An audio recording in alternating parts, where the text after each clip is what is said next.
परमात्मने नमः। यथार्थ गीता, श्रीमद् भगवत गीता, अथ पंचमो अध्यायः। अध्याय 3 में अर्जुन ने प्रश्न रखा था कि भगवान, जब ज्ञान योग आपको श्रेष्ठ मान्य है तो आप मुझे भयंकर कर्मों में क्यों लगाते हैं? अर्जुन को निष्काम कर्म योग की अपेक्षा ज्ञान योग कुछ सरल प्रतीत हुआ लगता है, क्योंकि ज्ञान योग में हारने पर देवत्व और विजय में महामहिम स्थिति, दोनों ही दशाओं में लाभ ही लाभ प्रतीत हुआ।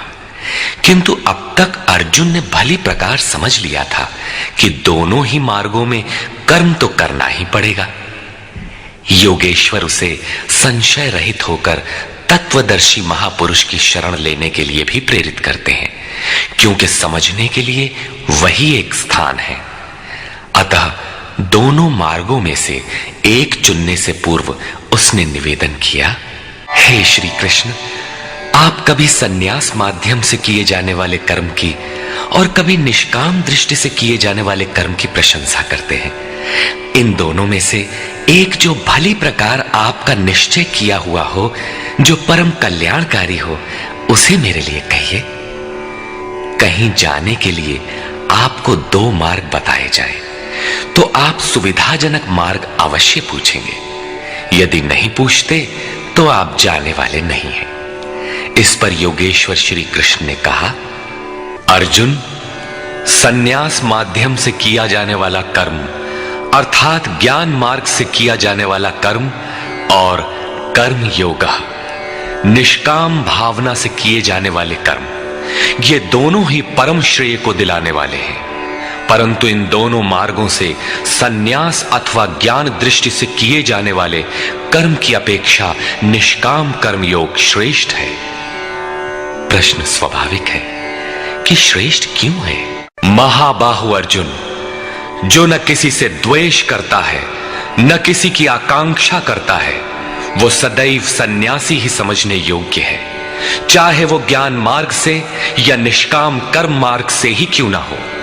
राग द्वेषादि द्वंद्वों से रहित वो पुरुष सुखपूर्वक भव बंधन से मुक्त हो जाता है। निष्काम कर्म योग तथा ज्ञान योग, इन दोनों को वही अलग अलग बताते हैं जिनकी समझ इस पथ में अभी बहुत हल्की है, न कि पूर्ण ज्ञाता पंडित लोग, क्योंकि दोनों में से एक में भी अच्छी प्रकार स्थित हुआ पुरुष दोनों के फल रूप परमात्मा को प्राप्त होता है। दोनों का फल एक है, इसलिए दोनों एक ही समान है। जहां सांख्य दृष्टि से कर्म करने वाला पहुंचता है, वहीं निष्काम माध्यम से कर्म करने वाला भी पहुंचता है।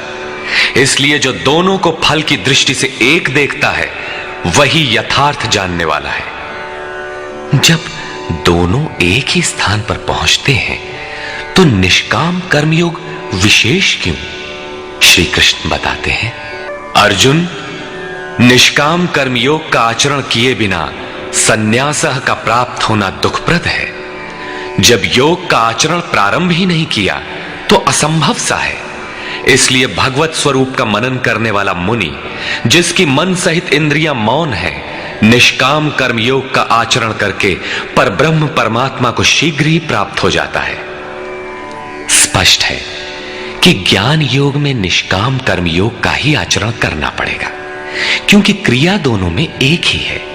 वही यज्ञ की क्रिया है जिसका शुद्ध अर्थ है आराधना। दोनों मार्गों में अंतर केवल कर्ता के दृष्टिकोण का है। एक अपनी शक्ति को समझकर हानि लाभ देखते हुए इसी कर्म में प्रवृत्त होता है, और दूसरा निष्काम कर्मयोगी इष्ट पर निर्भर होकर इसी क्रिया में प्रवृत्त होता है। उदाहरणार्थ, एक प्राइवेट पढ़ता है, दूसरा नॉमिनेट। दोनों का पाठ्यक्रम एक ही है, परीक्षा एक है, परीक्षक निरीक्षक दोनों में एक ही है। ठीक इसी प्रकार दोनों के सद्गुरु तत्वदर्शी हैं और एक ही है, केवल दोनों के पढ़ने का दृष्टिकोण भिन्न है। पीछे जैसे श्री कृष्ण ने कहा कि काम और क्रोध दुर्जय शत्रु हैं, अर्जुन इन्हें तू मार। अर्जुन को लगा कि यह तो बड़ा कठिन है, किंतु श्री कृष्ण ने कहा, नहीं, शरीर से परे इंद्रियां हैं, इंद्रियों से परे मन है, मन से परे बुद्धि है, बुद्धि से परे तुम्हारा स्वरूप है। तुम वहां से प्रेरित हो। इस प्रकार अपनी शक्ति को सामने रखकर स्वावलंबी होकर कर्म में प्रवृत्त होना ज्ञान योग है। समर्पण के साथ इष्ट पर निर्भर होकर उसी कर्म में प्रवृत्त होना निष्काम कर्म योग है। दोनों की क्रिया एक है और परिणाम भी एक ही है। इसी पर बल देकर योगेश्वर श्री कृष्ण यहां कहते हैं कि योग का आचरण किए बिना सन्यास अर्थात शुभाशुभ कर्मों के अंत की स्थिति का प्राप्त होना असंभव है।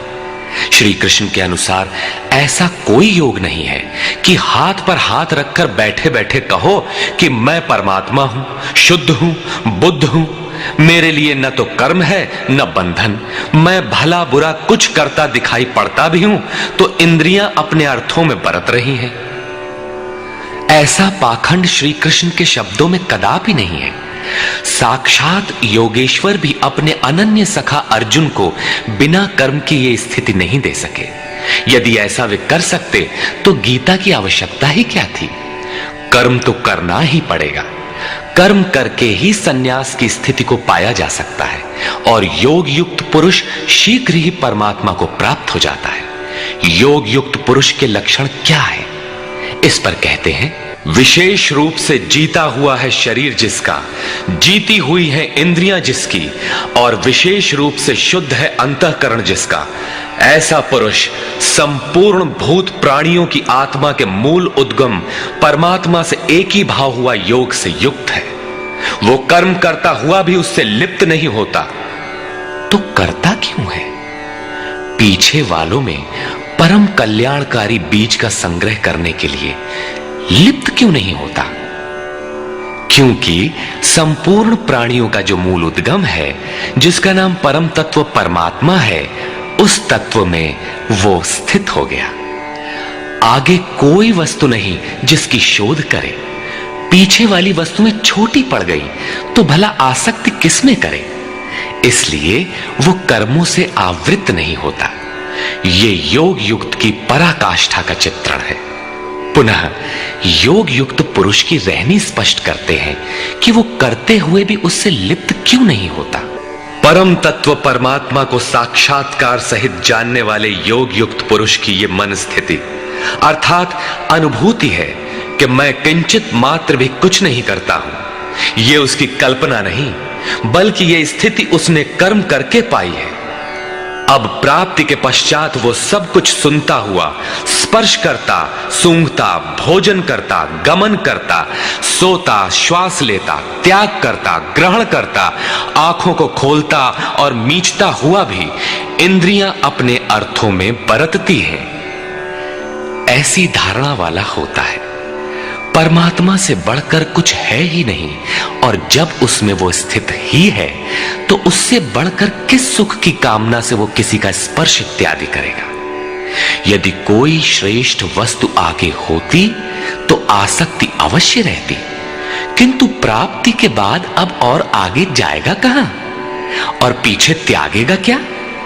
इसलिए योग युक्त पुरुष लिप्त नहीं होता। इसी को एक उदाहरण के माध्यम से प्रस्तुत करते हैं। कमल कीचड़ में होता है, उसका पत्ता पानी के ऊपर तैरता है, लहरें रात दिन उसके ऊपर से गुजरती हैं, किंतु आप पत्ते को देखें, सूखा मिलेगा। जल की एक बूंद भी उस पर टिक नहीं पाती। कीचड़ और जल में रहते हुए भी वो उससे लिप्त नहीं होता। ठीक इसी प्रकार जो पुरुष सब कर्मों को परमात्मा में विलय करके साक्षात्कार के साथ ही कर्मों का विलय होता है, इससे पूर्व नहीं। आसक्ति को त्याग करके अब आगे कोई वस्तु नहीं, अतः आसक्ति नहीं रहती, इसलिए आसक्ति को त्याग कर कर्म करता है। वो भी इसी प्रकार लिप्त नहीं होता। फिर वो करता क्यों है? आप लोगों के लिए, समाज के कल्याण साधन के लिए, पीछे वालों के मार्गदर्शन के लिए। इसी पर बल देते हैं, योगी जन केवल इंद्रिय, मन, बुद्धि और शरीर द्वारा भी आसक्ति त्याग कर आत्मशुद्धि के लिए कर्म करते हैं। जब कर्म ब्रह्म में विलय हो चुके तो क्या अब भी आत्मा अशुद्ध ही है? नहीं, वे सर्वभूतात्म भूतात्मा हो चुके हैं। संपूर्ण प्राणियों में वे अपनी ही आत्मा का प्रसार पाते हैं। उन समस्त आत्माओं की शुद्धि के लिए, आप सबका मार्गदर्शन करने के लिए वे कर्म में बरतते हैं। शरीर, मन, बुद्धि तथा केवल इंद्रियों से वो कर्म करता है। स्वरूप से वो कुछ भी नहीं करता, स्थिर है। बाहर से वो सक्रिय दिखाई देता है, किंतु भीतर उसमें असीम शांति है। रस्सी जल चुकी, मात्र ऐंठन आकार शेष है, जिससे बंध नहीं सकता। योग युक्त अर्थात योग के परिणाम को प्राप्त पुरुष, जो सब प्राणियों के आत्मा के मूल परमात्मा में स्थित है, ऐसा योगी कर्म के फल को त्याग कर, कर्मों का फल परमात्मा उससे भिन्न नहीं है, इसलिए अब कर्म फल को त्याग कर नैष्ठिकीम शांतिम आपनोति, शांति की अंतिम अवस्था को प्राप्त होता है, जिसके आगे कोई शांति शेष नहीं है, जिसके पश्चात वो कभी अशांत नहीं होता। किंतु अयुक्त पुरुष, जो योग के परिणाम से युक्त नहीं है, अभी रास्ते में है, ऐसा पुरुष फल में आसक्त हुआ। फल है परमात्मा, उसमें उसका आसक्त होना आवश्यक है। इसलिए फल में आसक्त होने पर भी काम कारेण निबध्यते, कामना करके बंध जाता है, अर्थात पूर्ति पर्यंत कामनाएं जागृत होती है। अतः साधक को पूर्ति पर्यंत सावधान रहना चाहिए। महाराज जी कहा करें, हो तनिको हम अलग, भगवान अलग है, तो माया कामयाब हो सकती है। कल ही प्राप्ति होनी हो, किंतु आज तो वो अज्ञानी ही है। अतः पूर्ति पर्यंत साधक को असावधान नहीं होना चाहिए। इसी पर आगे देखें, जो संपूर्ण रूप से स्ववश है, जो शरीर, मन, बुद्धि और प्रकृति से परे स्वयं में स्थित है, ऐसा वशी पुरुष निसंदेह न कुछ करता है न कराता है। पीछे वालों से कराना भी उसकी आंतरिक शांति का स्पर्श नहीं कर पाता। ऐसा स्वरूपस्थ पुरुष शब्दादि विषयों को उपलब्ध कराने वाले 9 द्वारों, 2 कान, 2 नेत्र, 2 नासिका छिद्र, 1 मुख, उपस्थ एवं पायु वाले शरीर रूपी घर में सब कर्मों को मन से त्याग कर स्वरूपानंद में ही स्थित रहता है। यथार्थतः वो न कुछ करता है और न कराता है। इसी को पुनः श्री कृष्ण दूसरे शब्दों में कहते हैं कि वो प्रभु न करता है न कराता है। सद्गुरु, भगवान, प्रभु, स्वरूपस्थ, महापुरुष, युक्त इत्यादि एक दूसरे के पर्याय हैं। अलग से कोई भगवान कुछ करने नहीं आता। वो जब करता है तो इन्हीं स्वरूपस्थ इष्ट के माध्यम से कराता है। महापुरुष के लिए शरीर मकान मात्र है। अतः परमात्मा का करना और महापुरुष का करना एक ही बात है, क्योंकि वो उनके द्वारा है। वस्तुतः वो पुरुष करते हुए भी कुछ नहीं करता। इसी पर अगला श्लोक देखें। वो प्रभु न तो भूत प्राणियों के कर्तापन को, न कर्मों को और न कर्म फलों का संयोग ही बैठाता है, बल्कि स्वभाव में स्थित प्रकृति के दबाव के अनुसार ही सभी बरतते हैं। जैसी जिसकी प्रकृति सात्विक, राजसी अथवा तामसी है, उसी स्तर से वो बरतता है। प्रकृति तो लंबी चौड़ी है, लेकिन आपके ऊपर उतना ही प्रभाव डाल पाती है जितना आपका स्वभाव विकृत अथवा विकसित है। प्रायः लोग कहते हैं कि करने कराने वाले तो भगवान हैं, हम तो यंत्र हैं, हमसे वे भला करावें अथवा बुरा। किंतु योगेश्वर श्री कृष्ण कहते हैं कि न वो प्रभु स्वयं करता है, न कराता है, और न वो जुगाड़ ही बैठाता है। लोग अपनी स्वभाव में स्थित प्रकृति के अनुरूप बरतते हैं, भगवान नहीं करते। तब लोग कहते क्यों हैं कि भगवान करते हैं? इस पर योगेश्वर बताते हैं, जिसे अभी प्रभु कहा उसी को यहां विभु कहा गया है, क्योंकि वो संपूर्ण वैभव से संयुक्त है।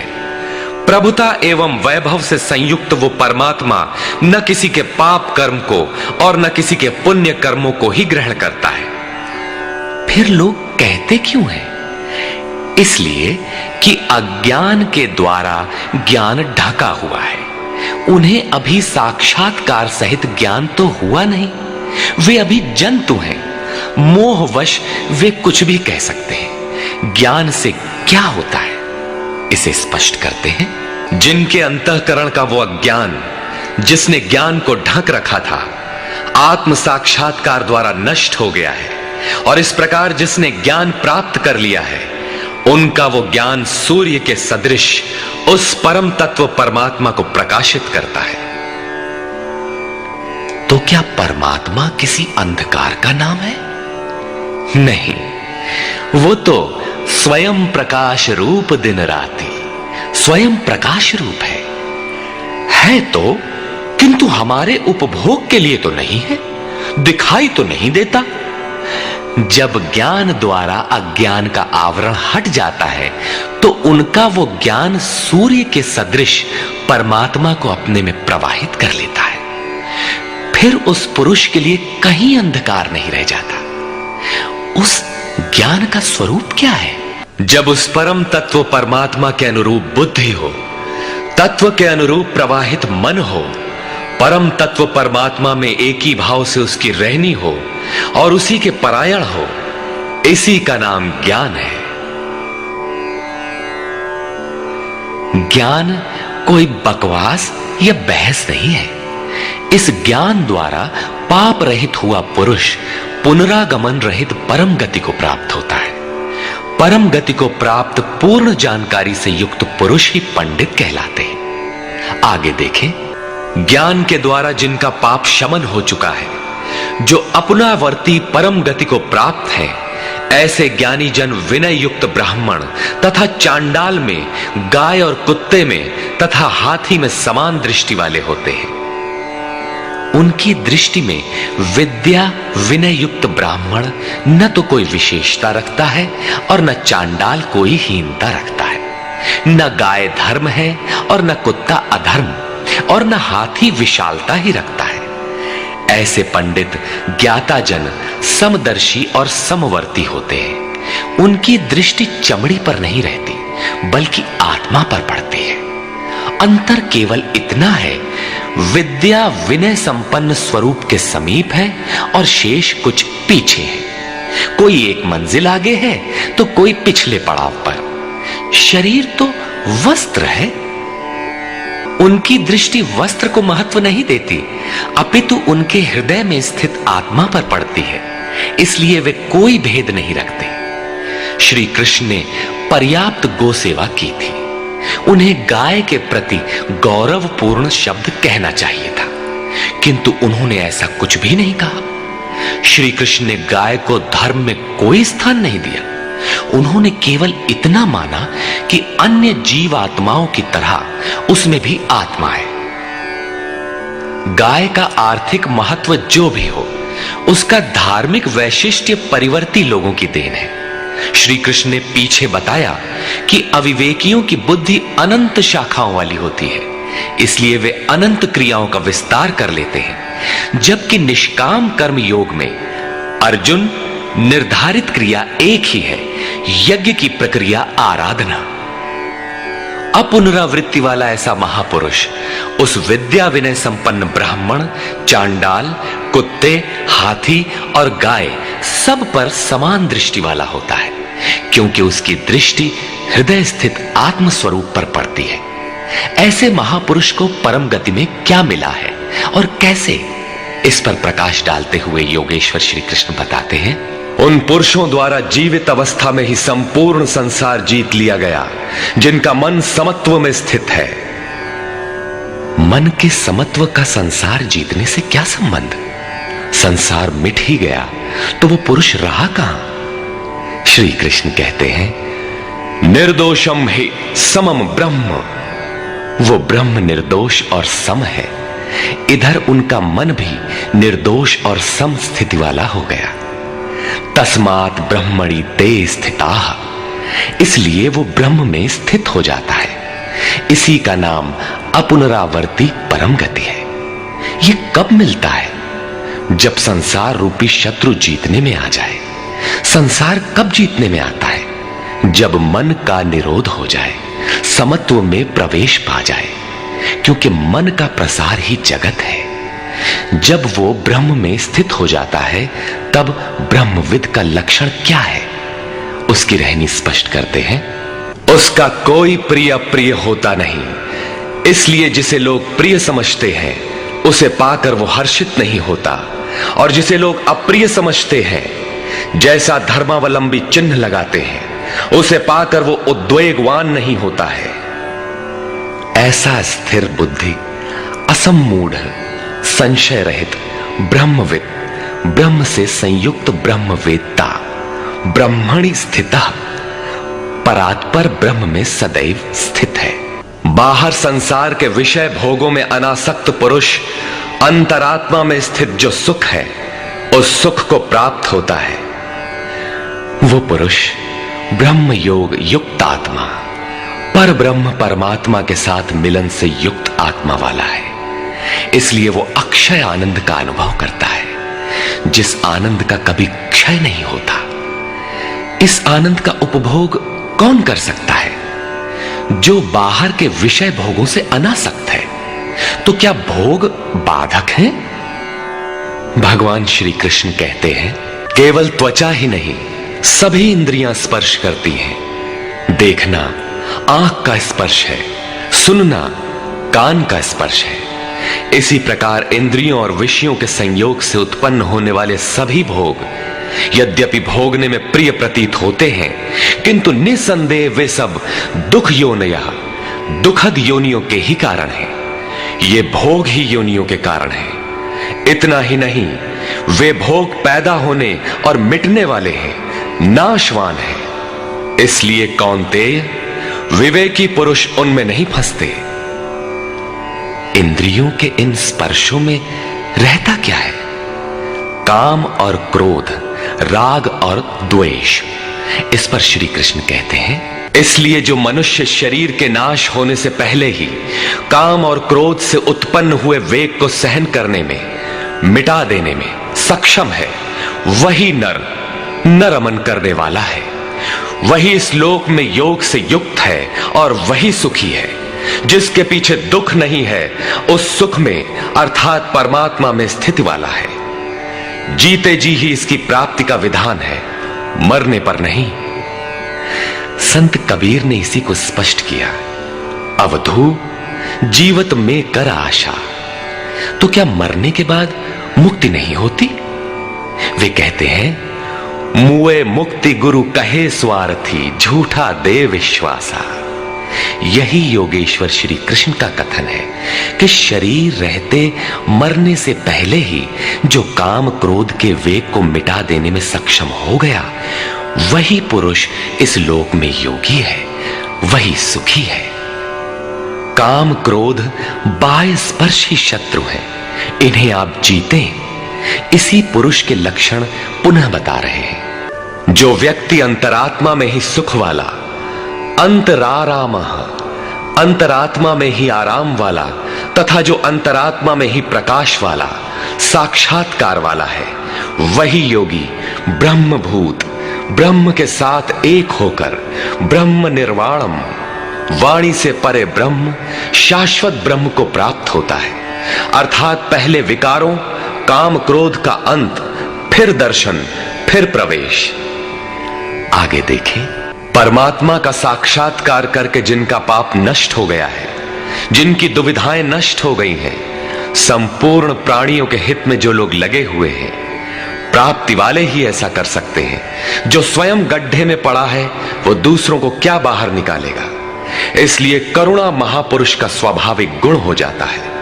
तथा यतात्मानः, जितेंद्रिय ब्रह्मवेत्ता पुरुष शांत पर ब्रह्म को प्राप्त होते हैं। उसी महापुरुष की स्थिति पर पुनः प्रकाश डालते हैं। काम और क्रोध से रहित जीते हुए चित्त वाले परमात्मा का साक्षात्कार किए हुए ज्ञानी पुरुषों के लिए सब ओर से शांत पर ब्रह्म ही प्राप्त है। बार बार योगेश्वर श्री कृष्ण उस पुरुष की रहनी पर बल दे रहे हैं जिससे प्रेरणा मिले। प्रश्न लगभग पूर्ण हुआ। अब वे पुनः बल देते हैं कि इस स्थिति को प्राप्त करने का आवश्यक अंग श्वास प्रश्वास का चिंतन है।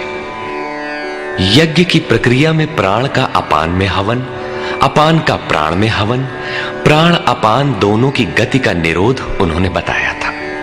उसी को समझा रहे हैं। अर्जुन, बाहर के विषयों दृश्यों का न चिंतन करते हुए उन्हें त्याग कर नेत्रों की दृष्टि को भ्रिकुटी के बीच में स्थिर करके, भ्रुवोह अंतरे का ऐसा अर्थ नहीं कि आंखों के बीच या भावों के बीच कहीं देखने की भावना से दृष्टि लगाएं। भ्रिकुटी के बीच का शुद्ध अर्थ इतना है कि सीधे बैठने पर दृष्टि भ्रिकुटी के ठीक मध्य से सीधे आगे बढ़े। दाहिने बाएं इधर उधर चकपक न देखें। नाक की डाणी पर सीधी दृष्टि रखते हुए नासिका के अंदर विचरण करने वाले प्राण और अपान वायु को सम करके, अर्थात दृष्टि तो वहां स्थिर करो और सुरत को श्वास में लगा दो कि कब श्वास भीतर गई, कितनी रुकी। लगभग आधा सेकंड रुकती है, प्रयास करके न रोकें। कब श्वास बाहर निकली, कितनी देर तक बाहर रही। श्वास में उठने वाली नाम ध्वनि सुनाई पड़ती रहेगी। इस प्रकार श्वास प्रश्वास पर जब सुरत टिक जाएगी तो धीरे धीरे श्वास अचल स्थिर ठहर जाएगी, सम हो जाएगी। न भीतर से संकल्प उठेंगे और न बाह्य संकल्प अंदर टकराव कर पाएंगे। बाहर के भोगों का चिंतन तो बाहर ही त्याग दिया गया था, भीतर भी संकल्प नहीं जागृत होंगे। सुरत एकदम खड़ी हो जाती है, तैल धारावत। तेल की धारा पानी की तरह टप टप नहीं गिरती, जब तक गिरेगी धारा ही गिरेगी। इसी प्रकार प्राण और अपान की गति एकदम सम स्थिर करके इंद्रियों, मन और बुद्धि को जिसने जीत लिया है, इच्छा, भय और क्रोध से रहित, मननशीलता की चरम सीमा पर पहुंचा हुआ मोक्ष परायण मुनि सदा मुक्त ही है। मुक्त होकर वो कहां जाता है, क्या पाता है? इस पर कहते हैं, वो मुक्त पुरुष मुझे यज्ञ और तपों को भोगने वाला, संपूर्ण लोकों के ईश्वरों का भी ईश्वर, संपूर्ण प्राणियों का स्वार्थ रहित हितैषी, ऐसा साक्षात जानकर शांति को प्राप्त होता है। योगेश्वर श्री कृष्ण कहते हैं कि उस पुरुष के श्वास प्रश्वास के यज्ञ और तप का भोक्ता मैं हूं। यज्ञ और तप अंत में जिसमें विलय होते हैं वो मैं हूं, वो मुझे प्राप्त होता है। यज्ञ के अंत में जिसका नाम शांति है वो मेरा ही स्वरूप है। वो मुक्त पुरुष मुझे जानता है और जानते ही मुझे प्राप्त हो जाता है। इसी का नाम शांति है। जैसे मैं ईश्वरों का भी ईश्वर हूं, वैसे ही वो भी है। निष्कर्ष, इस अध्याय के आरंभ में अर्जुन ने प्रश्न किया था कि कभी तो आप निष्काम कर्म योग की प्रशंसा करते हैं और कभी आप संन्यास मार्ग से कर्म करने की प्रशंसा करते हैं। अतः दोनों में एक को जो आपका सुनिश्चित किया हो, परम कल्याणकारी हो, उसे कहिए। श्री कृष्ण ने बताया, अर्जुन, परम कल्याण तो दोनों में है। दोनों में वही निर्धारित यज्ञ की क्रिया ही की जाती है। फिर भी निष्काम कर्मयोग विशेष है।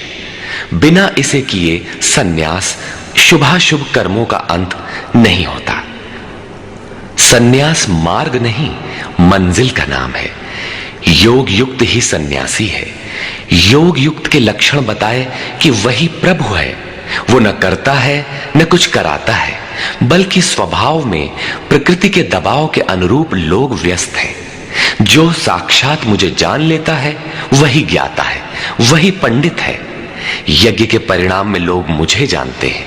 श्वास प्रश्वास का जप और यज्ञ तप जिसमें विलय होते हैं, मैं ही हूं। यज्ञ के परिणाम स्वरूप मेरे को जानकर वे जिस शांति को प्राप्त होते हैं वो भी मैं ही हूं। अर्थात श्री कृष्ण जैसा महापुरुष जैसा स्वरूप उस प्राप्ति वाले को भी मिलता है। वो भी ईश्वरों का ईश्वर, आत्मा का भी आत्म स्वरूपमय हो जाता है। उस परमात्मा के साथ एक ही भाव पा लेता है। एक होने में जन्म चाहे जितने लगे। इस अध्याय में स्पष्ट किया कि यज्ञ तपों का भोक्ता महापुरुषों के भी अंदर रहने वाली शक्ति महेश्वर है। अतः ओम तत्सदिति श्रीमद्भगवद्गीतासूपनिषत्सु ब्रह्म विद्यायाम योग शास्त्रे श्री कृष्णार्जुन संवादे यज्ञ भोक्ता महापुरुषस्त महेश्वरः नाम पंचमोऽध्यायः। इस प्रकार स्वामी अड़गड़ानंद कृत श्रीमद् भगवद गीता के भाष्य यथार्थ गीता का 5वां अध्याय पूर्ण होता है। हरि ओम।